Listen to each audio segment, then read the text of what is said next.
Assalamualaikum teman-teman.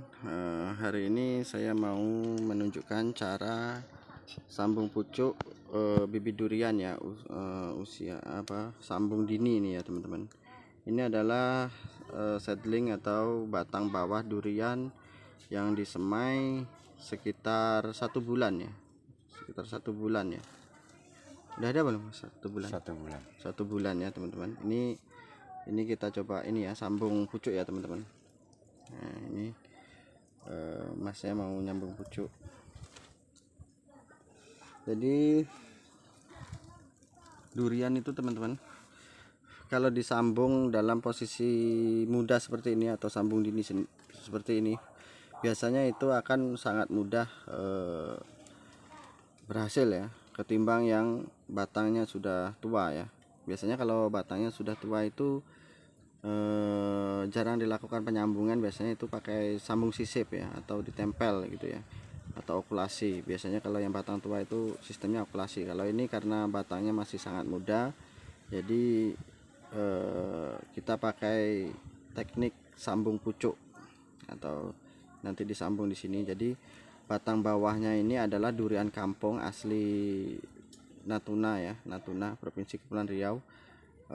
Nanti batang bawah atau entresnya itu ya, yang untuk sambungan di atasnya itu, untuk batang atasnya itu bisa kita tentukan, terserah kita mau memakai jenis apa ya, misalnya montong, misangking, ataupun bawor, ataupun oci. Banyak ya jenis-jenis durian unggulan yang ada di Indonesia ini. Yang ini kita mau pakai montong ya. Ini adalah entresnya jenis durian montong.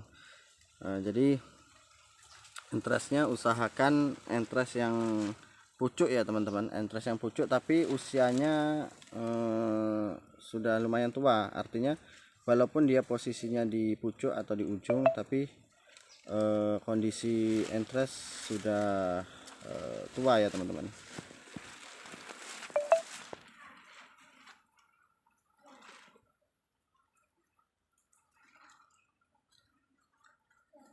Nah, ini langsung disambungkan ya teman-teman. Jadi awalnya tadi dipotong dulu, habis itu dibelah ya teman-teman, dibelah, lalu entresnya itu diruncing, menyerupai apa ya, kayak bambu runcing itu ya teman-teman. Baru dimasukkan di batang yang telah kita belah tadi. Setelah itu kita ikat pakai plastik es ini ya.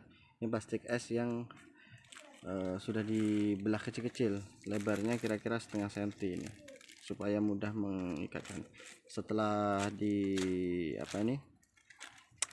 disambungkan, akan kita blongsong dibungkus ya? Disungkup ya. Disungkup teman-teman. Di blongsong itu buah ya teman-teman. Ini disungkup seperti ini. Ini disungkupkan, tujuannya supaya mengurangi penguapan air dan juga tidak terlalu panas ya teman-teman, karena kalau tidak ditutup nanti akan terkena angin secara langsung, sehingga batangnya itu cepat kering. Tapi kalau kita sungkup kayak gini, insya Allah dia akan tahan ini ya, agak lambat kering, sehingga memudahkan batang untuk hidup gitu ya. Jadi saya sarankan ya, kalau kami sih, pengalaman saya itu biasanya kalau nyambung itu menggunakan entres yang sudah berbuah ya teman-teman. Usahakan entresnya itu dari durian yang sudah berbuah, jadi kita tahu kualitas buahnya seperti apa. Karena kalau kita ambil dari entres yang kita belum tahu buahnya seperti apa, nanti takut dikhawatirkan setelah buah ternyata hasilnya kurang memuaskan atau mengecewakan ya teman-teman. Dan usahakan juga seedlingnya itu ya teman-teman, seedling atau batang bawahnya ini usia muda ya teman-teman, karena kalau masih muda itu masih sangat mudah untuk dilakukan sambung pucuk, karena kalau masih muda kayak gini dia masih namanya masa pertumbuhan ya teman-teman. Jadi sangat mudah menyatu gitu ya, sambungannya itu sangat mudah menyatu. Ini posisinya di bawah ini ya, di bawah rumah ya, bukan rumah, ini memang sengaja dibuat untuk tempat ini ya, nyemai durian ya. Karena kalau kita taruh di luar, yang kita khawatirkan terkena sinar matahari langsung. Biasanya bisa juga kita menggunakan paranet, tapi ini kita menggunakan atap daun dan dinding plastik ya. Jadi pencahayaannya cukup, ini ada cahaya juga masuk, tapi tidak langsung kena sinar matahari langsung ya. Karena kalau kena sinar matahari langsung sambungannya kadang mudah ini ya, mudah kering ya teman-teman. Kalau kering otomatis tidak jadi ya teman-teman, tidak berhasil atau gagal ya teman-teman. Jadi sebenarnya banyak cara untuk kita memperbanyak bibit durian itu teman-teman. Bisa dengan cara cangkok susu, bisa dengan sambung pucuk, sambung sisip, atau top walking, ataupun okulasi ya. Banyak ya teman-teman ya. Yang jelas mereka memiliki kelebihan dan kekurangan masing-masing, tapi lebih unggul ketimbang kita tanam dari biji ya. Karena kalau kita tanam dari biji akan memakan waktu sangat lama, untuk berbuahnya itu sangat lama ya teman-teman. Kalau sambung pucuk seperti ini, insya Allah setelah dipindahkan ke lahan atau kita tanam di tanah itu, insya Allah dalam jangka waktu 5 tahun, paling lama 6 tahun itu insya Allah sudah berbuah ya. Bahkan banyak juga yang 3 tahun setengah itu sudah mulai belajar berbuah. Tapi biasanya kalau yang 3 tahun setengah sudah belajar berbuah itu dari bibit jenis dongkelan ya. Dongkelan itu artinya mereka tuh ditanam dulu di lahan terbuka, lalu mereka sambung atau okulasi. Setelah usia 1 tahun bahkan sampai 2 tahun baru mereka pindahkan ke kebun atau ke perkebunan gitu ya. Makanya kadang ada yang 3 tahun setengah sudah mulai belajar berbuah ya teman-teman. Tapi kalau setahu saya ya teman-teman, setahu saya kalau dari bibit dini seperti ini artinya kita semai umur 1 bulan, kita sambung, setelah nanti dia jadi atau hidup mengeluarkan tunas di sini, kita tanam di kebun atau di lahan, itu pengalaman saya itu 5 tahun sudah berbuah, baru belajar berbuah. Tapi dengan catatan perawatannya harus maksimal ya teman-teman. Artinya tidak kita tanam lalu kita tinggal gitu seperti mantan gitu ya teman-teman. Yang jelas kita tanam, kita pupuk, kita rawat, kalau panas kita siram, terus kalau ada hama kita kendalikan hamanya dengan cara disemprot gitu ya teman-teman. Insya Allah cepat berbuah. Tapi kalau kita menanamnya dari biji ya teman-teman, kalau biji itu rata-rata 10 tahun bahkan bisa lebih ya teman-teman. Bahkan kalau biasanya kita namanya sistem umbaran ya, habis kita tanam tinggal gitu ya, itu bisa mencapai 15 tahun teman-teman, karena dia berpacu dengan sepak belukar gitu. Tapi kalau kita selalu bersihkan lahannya, sekitar tanamannya itu kita bersihkan, terus rajin kita pupuk gitu ya, minimal tuh 2 bulan sekali atau 3 bulan sekali, insya Allah dalam jangka waktu 5 tahun sudah mulai belajar berbuah. Dan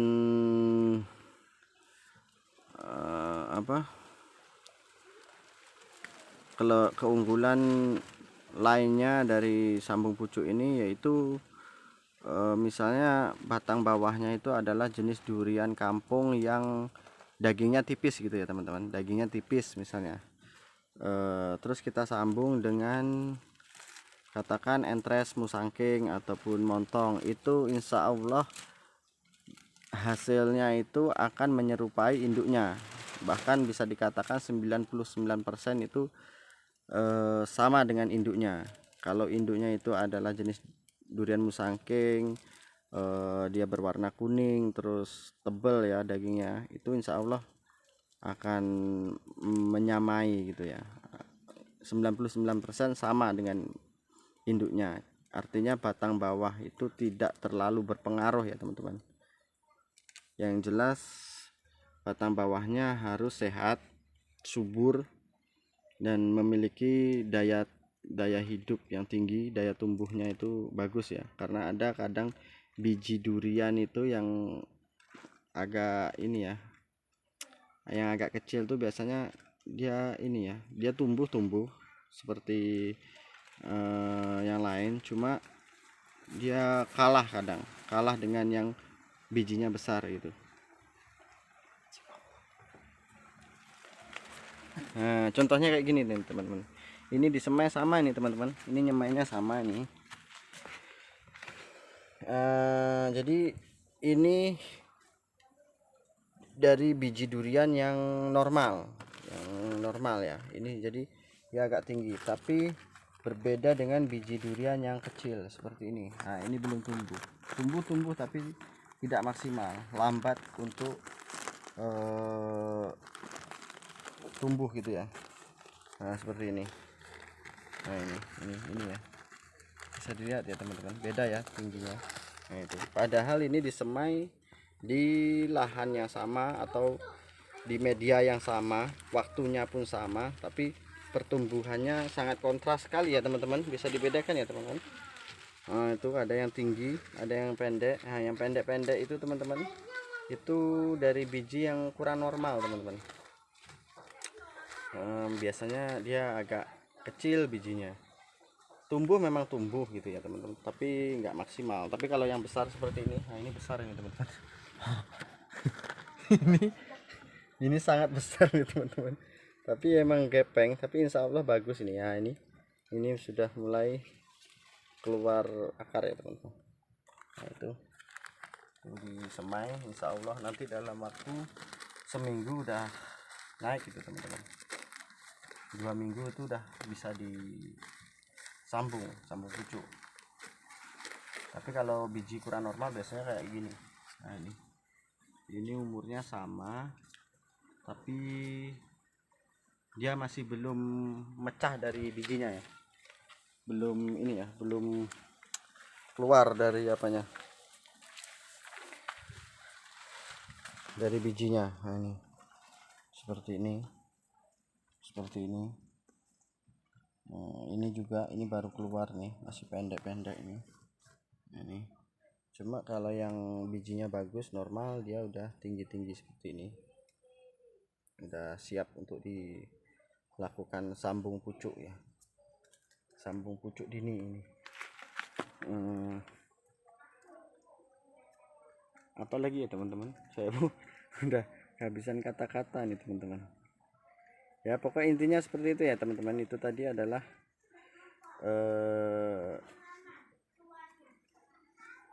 penjelasan sedikit mengenai keunggulan sambung pucuk durian usia dini. Jadi sambung pucuk usia dini itu presentasi keberhasilannya sangat tinggi, bahkan mencapai 90%. Berbeda dengan kita sambung dengan batang bawah yang sudah tua ya. Biasanya kalau yang sudah tua itu bisa juga dilakukan sambung pucuk, tapi akan lebih baik lagi kalau kita lakukan sambung sisip, karena batangnya sudah cukup besar, misalnya 1 kelingking ini ya. Kalau ini kan masih kecil, ini kayak apa ya, kayak lidi, kayak pangkal lidi gitu. Mungkin itu aja teman-teman video singkat dari saya ya. Mudah-mudahan sih bermanfaat ya bagi teman-teman, karena